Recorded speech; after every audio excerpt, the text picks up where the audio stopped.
Buenos días, yo voy a explicar la vía vestíbulo-espinal y vestíbulo-cerebelosa. La vía vestíbulo-espinal es un tubo neural en el sistema nervioso central. Específicamente es un componente del sistema extrapiramidal. En anatomía humana es una red neural que forma parte del sistema nervioso central y es parte del sistema motor, relacionado con la coordinación del movimiento. Está constituido por las vías nerviosas polisinápticas que incluyen los núcleos basales y los núcleos subcorticales, y está clasificado como un componente de la vía medial, al igual que otras vías motoras descendentes. Las fibras vestibuloespinales del tracto transmiten información a partir del núcleo de neuronas motoras. La vía vestibuloespinal es la que recibe aferencias del oído interno y fibras del cerebelo hasta llegar al núcleo vestibular. Ahí ya desciende hasta la médula espinal e ingresa por el cordón blanco anterior y pasa a ser sinapsis de segundo orden con las interneuronas. Luego pasa a ser sinapsis de tercera orden con las motoneuronas. Sale por el asta anterior y llega al músculo. Facilita la actividad de los músculos extensores e inhibe la actividad de los músculos flexores en asociación con el mantenimiento del equilibrio. La vía vestíbulo-espinal es el tracto que menos uso de corteza tiene. Recibe aferencia del cerebelo, de la formación reticular y del tálamo. Se relaciona con dos estructuras que son fundamentales para poder comprender el proceso que siguen en los haces vestíbulo-espinales. Estas son el utrículo y el sáculo, que se encarga de las aceleraciones lineales y de los canales semicirculares de las aceleraciones angulares. Esta vía recibe muchos estímulos, recibe más aferencias que otros tractos. Es fuertemente convergente, o sea, que recibe muchos estímulos diversos y es altamente multimodal. Recibe aferencias del oído medio, de la visión de la columna cervical, tiene recepción de presión y de propiocepción, por ejemplo, en la zona de la pelvis y de los pies. Dentro de estos sistemas del tracto vestíbulo-espinal hay diversos núcleos vestibulares como son los canales semicirculares, el utrículo y el sáculo, el cerebelo y la médula, que es donde va a llegar la información. Estos núcleos van a dividir los hacen en vestíbulo espinal medial y lateral. El haz vestíbulo-espinal en general, tanto medial como lateral, va a recibir información del laberinto, propioceptivas, visual y activa rápidamente el sistema automático sin control cortical. Luego vienen los núcleos superiores, mediales, laterales e inferiores que van a dar paso a los dos haces lateral y medial. En esta diapositiva podemos observar el haz vestíbulo-espinal medial por los diferentes niveles de la médula espinal. Como habíamos dicho anteriormente, la vía vestíbulo-espinal es una vía descendente. Este haz vestíbulo-espinal medial desciende a través del fascículo longitudinal medial hasta el cordón lateral de la médula espinal, donde se sitúa cerca de la línea media en el denominado fascículo surcomarginal. Aquí podemos observar cómo el haz vestíbulo-espinal medial desciende a través de la médula espinal. Contiene fibras cruzadas y no se extiende más allá del nivel medular medio dorsal.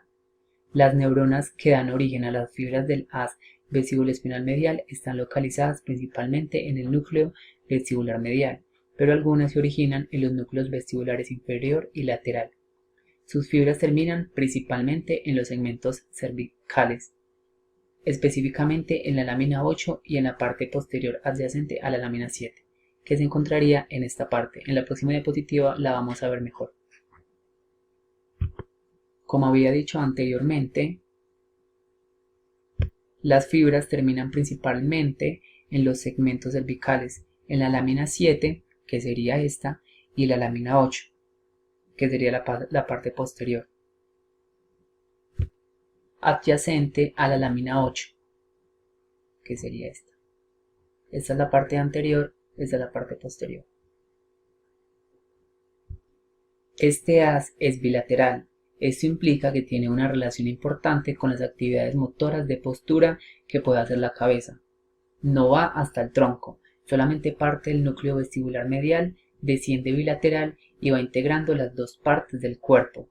Termina en la parte inferior cervical de la médula, le da estabilidad a la cabeza, por esto de ser bilateral, y al contrario del lateral facilita los músculos flexores e inhibe la musculatura extensora, por lo tanto, va a permitir la coordinación de los ojos en relación a la cabeza. Ahora voy a explicar el haz vesíbulo-espinal lateral. Este desciende homolateralmente en la periferia del cordón anterolateral y se desvía a la parte medial del cordón anterior a nivel espinal bajo. Como lo podemos ver en la diapositiva, el haz desciende en esta parte, que sería lateral del que estamos hablando, y en la anterior diapositiva sería por acá, que desciende el medial, por esta parte. Las fibras de este se originan en neuronas pequeñas y grandes del núcleo vestibular lateral. Las fibras que se proyectan a los segmentos cervical, torácico y lumbosacro se originan respectivamente de las neuronas de las partes retroventral, central y dorsocaudal del núcleo vestibular lateral. Las fibras terminan homolateralmente en la parte medial de la columna gris anterior, que sería toda esta. En la lámina 7, esta parte, y la parte medial de la lámina 7. También podemos observar que termina en la lámina 8, en una parte de la lámina 8, pero más en la lámina 7. Sus fibras se excitan a través de conexiones mono y polisinápticas, las motoneuronas de los músculos extensores del cuello, de la espalda y de los miembros, pero inhiben bisinápticamente las motoneuronas de los músculos flexores de los miembros a través de las interneuronas inhibitoras. El haz vestíbulo-espinal lateral es ipsilateral, o sea que va por el mismo lado del cuerpo del cual está afectado y tiene implicaciones clínicas. Por ejemplo, que al descender ipsilateralmente va a terminar en el área lumbar y por lo tanto su principal función va a estar relacionada con la excitación de los extensores de la columna y la inhibición de los flexores. Eso va a permitir que la persona mantenga la postura erguida y mantenga el equilibrio. En esta parte ya encontramos las complicaciones o interrupción de la vía vestíbulo-espinal, o sea, ¿qué pasa si se llega a interrumpir esta vía tan importante? Encontramos la hipotonía, es una disminución del tono muscular.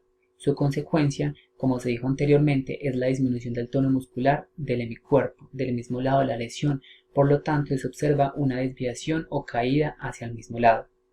También la deficiencia de reacciones posturales. Es la alteración de las reacciones de enderezamiento necesarias para la orientación de la cabeza y el cuerpo en el espacio. Tiene la misma consecuencia de la hipotonía. También encontramos la paresia. Es la incapacidad muscular para generar fuerza muscular.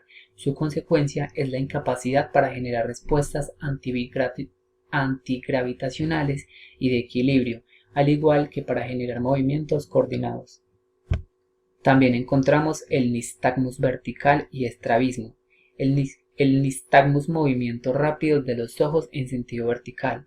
El estrabismo es desviación de uno o de los dos ojos por falta de coordinación de los músculos oculomotores. Las consecuencias son la incapacidad para orientar la cabeza y realizar movimientos con guía visual. Como lo observamos acá en la diapositiva, encontramos el nistagmus vertical, que es, o sea, que los ojos no están iguales.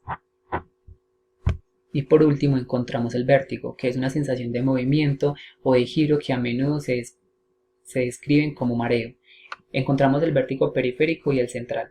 El periférico es el problema que se debe a la parte del oído interno que controla el equilibrio. Estas partes se denominan laberinto vestibular o canales semicirculares. El problema también puede involucrar el nervio vestibular, el cual conecta el oído interno al tronco encefálico. Y el vértigo central. Este tipo se debe a un problema en el cerebro, en especial en el tronco encefálico o la parte posterior del cerebelo.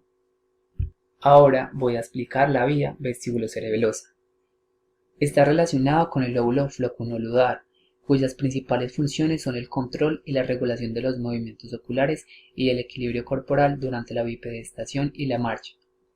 Transmite información sobre la posición de la cabeza y las aceleraciones lineales y angulares que sufre el cuerpo. Es la responsable de informar al cerebro sobre el acontecer vestibular y el cerebelo modula y coordina las respuestas vestibulares. En esta vía encontramos pues el vestíbulo cerebeloso directo e indirecto. El directo o de Edinger está formado por los axones de las neuronas localizadas en el ganglio vestibular o escarpa, que llegan preferiblemente al nódulo y algunas a la banda vermiana, no pasa por los núcleos vestibulares. Y también encontramos el vestíbulo cerebeloso indirecto, que está formado por los axones de las neuronas asentadas en los núcleos vestibulares superior y medial, que van a terminar en los flóculos y, en menor medida, a la banda vermiana. No se decusan en su trayecto y entra directamente por el pedúnculo inferior.